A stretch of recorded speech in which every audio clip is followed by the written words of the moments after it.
you can tell, she's well known around here. She's our honorary speaker for the day. Mary's been an active participant since 2010. She relays in memory of her parents and grandmother, in honor of her husband Mark, and support of all the patients who receive treatment at the California Cancer Center, where she works as a cancer registrar. In 2014, Mary herself was diagnosed with lymphoma. She's here today to share her unique perspective as a caregiver, oncology data specialist, and as a survivor. Everybody, please help me welcome Mary Axworthy.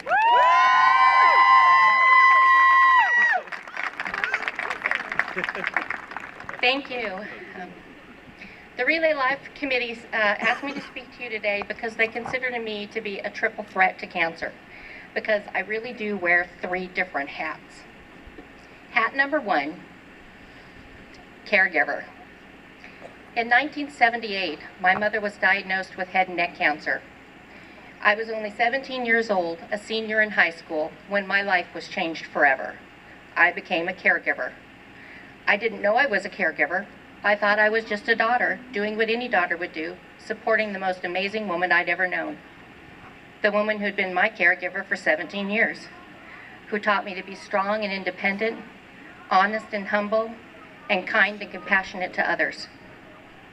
For the following 14 years of my life, I was a caregiver. I drove my mom to appointments and ran errands.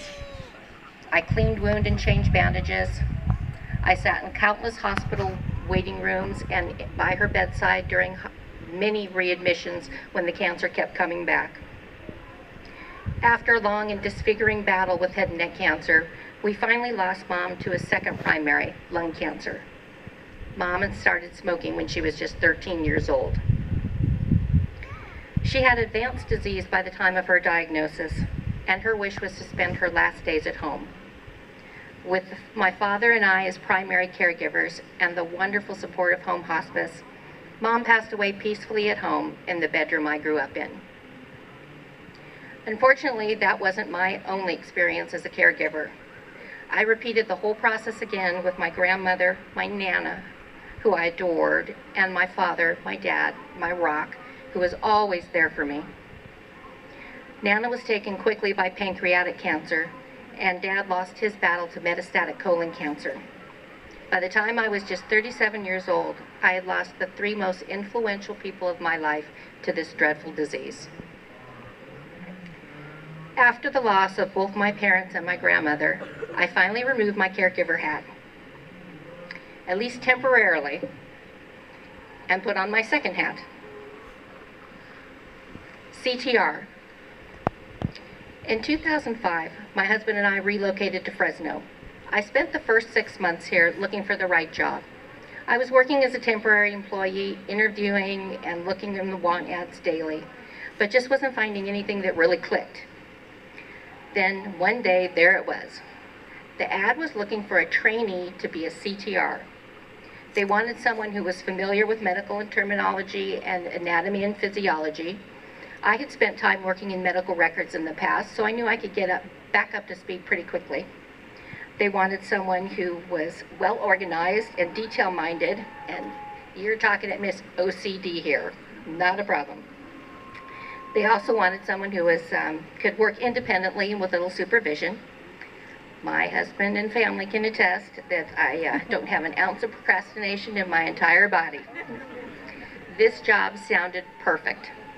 The only question was, what the heck was a CTR? Well, of course, I Googled it and found that CTR stands for Certified Tumor Registrar, otherwise known as a cancer registrar. Now, does anyone here today, other than my family and coworkers, know what a CTR or a cancer registrar does? I didn't think so. Well, cancer registrars are the people responsible for collecting all the data that feeds into the state and national cancer registries, creating the statistics that you see from the American Cancer Society and the National Cancer Institute. CTRs are the behind-the-scenes people identifying and analyzing every case of cancer that comes through our medical facilities. Survivors, that means we're the ones collecting your demographic information, the type of cancer you have, that's referred to as the histology, the primary site, that's where the cancer originally started in your body, and the stage of disease, that's how far the cancer is spread at the time of your diagnosis, and all the treatment that you receive. And we continue to follow up on you through your physicians every year for the rest of your life. But rest assured, while your statistics are being gathered for research purposes, your personal information is never released. When I learned what a CTR was, I knew that's what I was meant to be. This was how I could honor the memory of the family that was taken away from me, and how I could make a difference for future generations. Well, I got that trainee position and I became a CTR.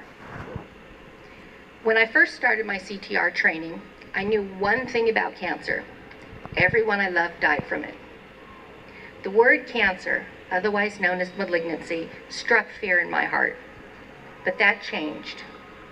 One of the first things I learned was that cancer is nothing more than normal cells that begin to change. They become abnormal and start to grow rapidly. Well, that doesn't sound so scary.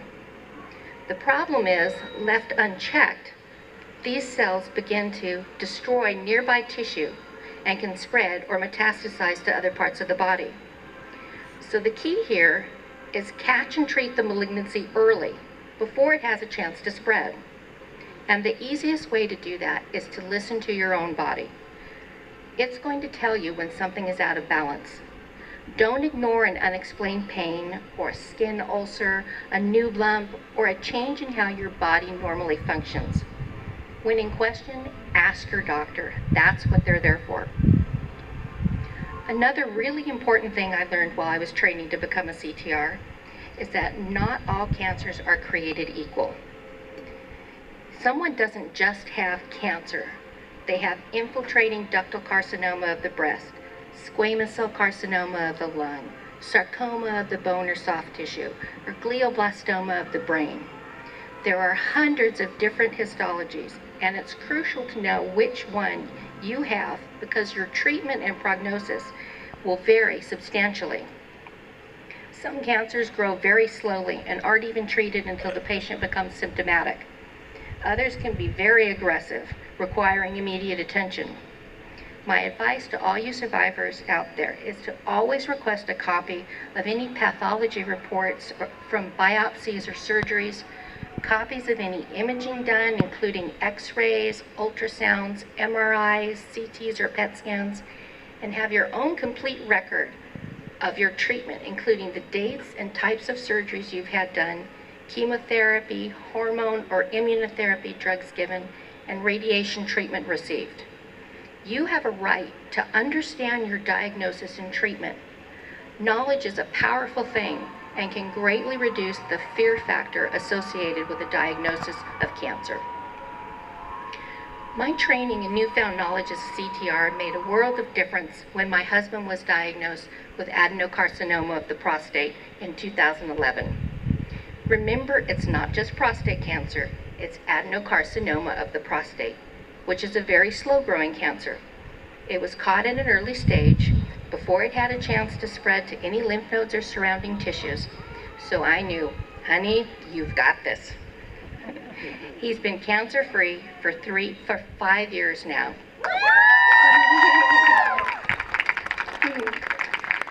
Thankfully, my caregiver hat didn't have to stay on that time around. Well, that leaves us with one final hat, doesn't it? The one I really thought I'd never have to wear. But in 2014, I became a survivor.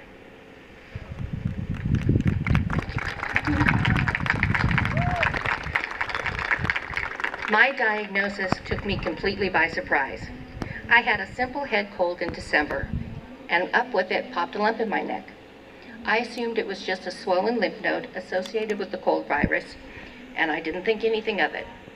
But by February, when the cold was long gone, but the lump was getting bigger, my husband suggested I have my doctor check it out.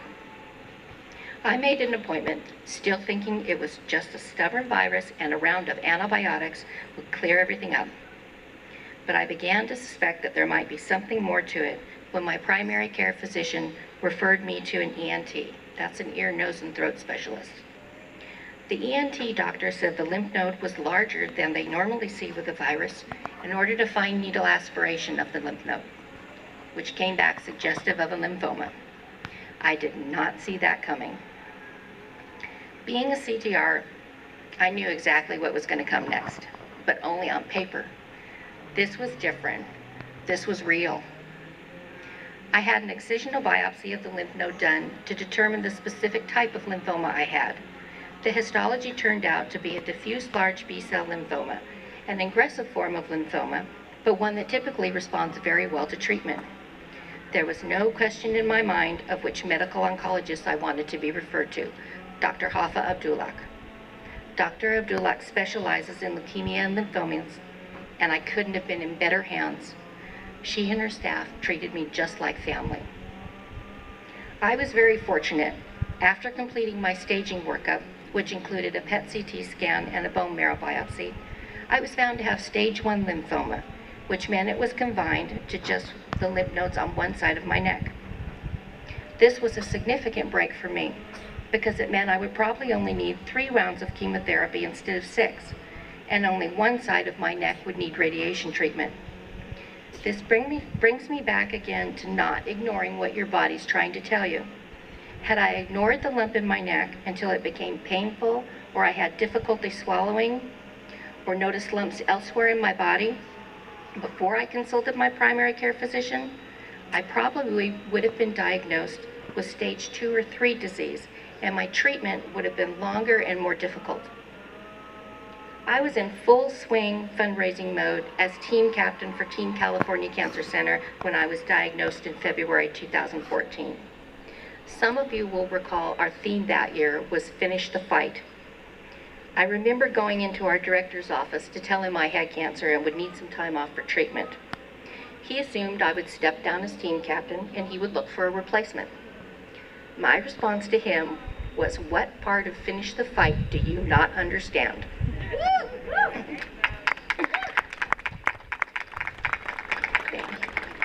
Not only did I not step down as team captain, I spent all 24 hours at our campsite fundraising and cheering on our team walkers just 5 days after my last chemotherapy treatment.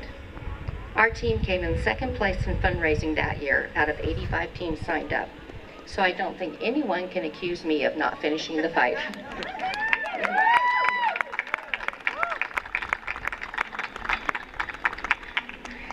As expected, I had an excellent response to chemotherapy and completed my radiation treatment with manageable side effects. Unfortunately, you're hearing one of those side effects today, as my throat still tends to dry out really quickly and I get kind of raspy. But I had an awesome team of professionals treating me at the California Cancer Center, and at my 2-year mark, I remain cancer-free.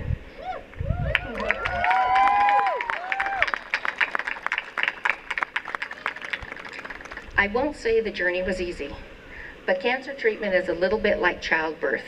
Over time, you forget how horrible it was.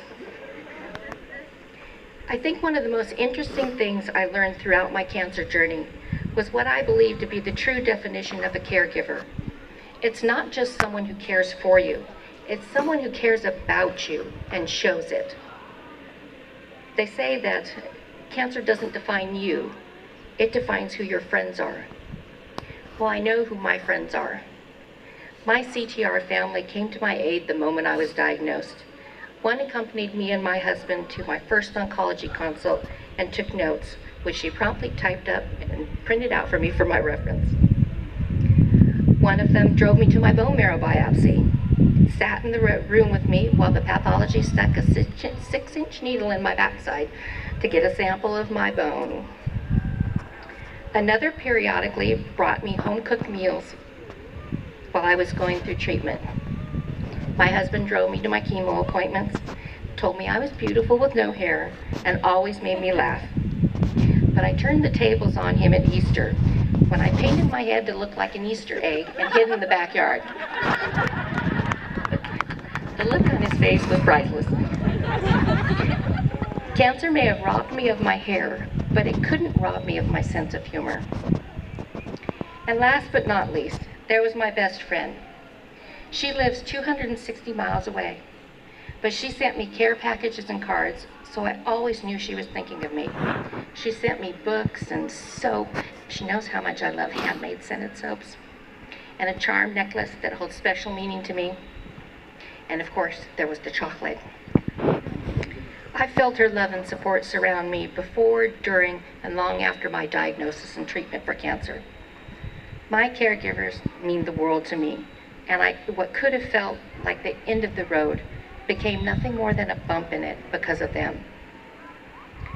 So those are my 3 hats, and that's my story. I applaud those of you who've worn the caregiver's hat. I encourage all of you to consider wearing the CTR or other oncology professional's hat. And I am so proud of all the survivors out there who wear the survivor's hat. My sincere hope is the rest of you never have to wear that hat. But if you do, please remember you are not alone, and you do not have to be afraid of cancer. You just have to be ready to fight it. Thank you.